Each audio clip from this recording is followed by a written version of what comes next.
We are with Bryan Hayes now, and the Panthers have gone to the Stanley Cup final in back-to-back years. They're favored to win a third straight this year. And Hayes, just how big is the gap between the Panthers and the rest of the field right now? I think it is a massive gap between the Florida Panthers and whoever is number two. And we could run off a number of teams that might be the second best team in the league, but it is clear cut that Florida is number one. Let me put this into perspective from my standpoint, Sarah, okay?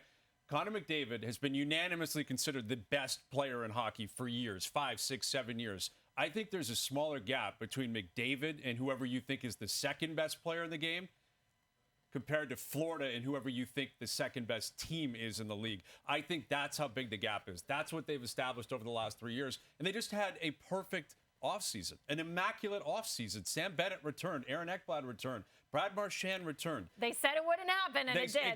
Exactly. Their GM said on the ice, we're going to find a way, or we're going to try. Nobody believed it. I didn't believe it. You didn't believe it. Nobody believed they could find a way to bring those three guys back. Yes, Matthew Tkachuk is going to be injured for a portion of the year. He will return, and I have no doubt he will return at 100% come playoff time. Sergei Bobrovsky is the one caveat here. He's not a young guy. He's played a lot of hockey.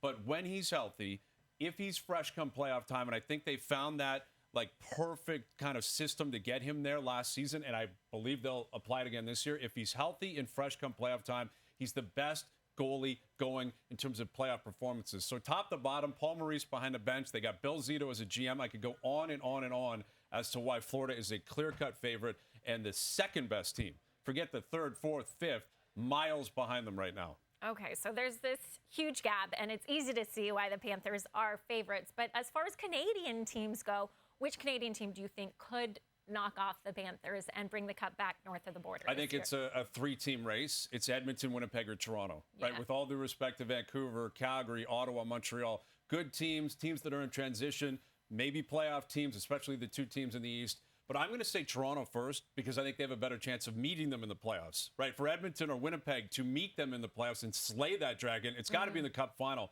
I don't think Edmonton's getting there for a third straight year. Winnipeg's got these playoff demons, and I know people in Winnipeg are saying, wait a minute, demons in Winnipeg, what about demons in Toronto? Yes, they're absolutely there. They're big. Of course they're there.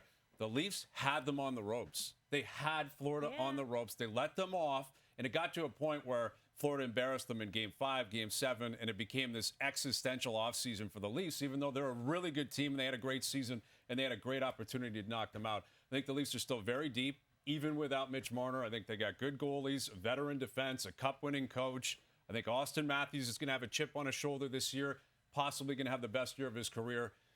Florida's better than all the Canadian teams, including the three I just mentioned. But if I'm ranking them, I got to give you the one that could knock them off.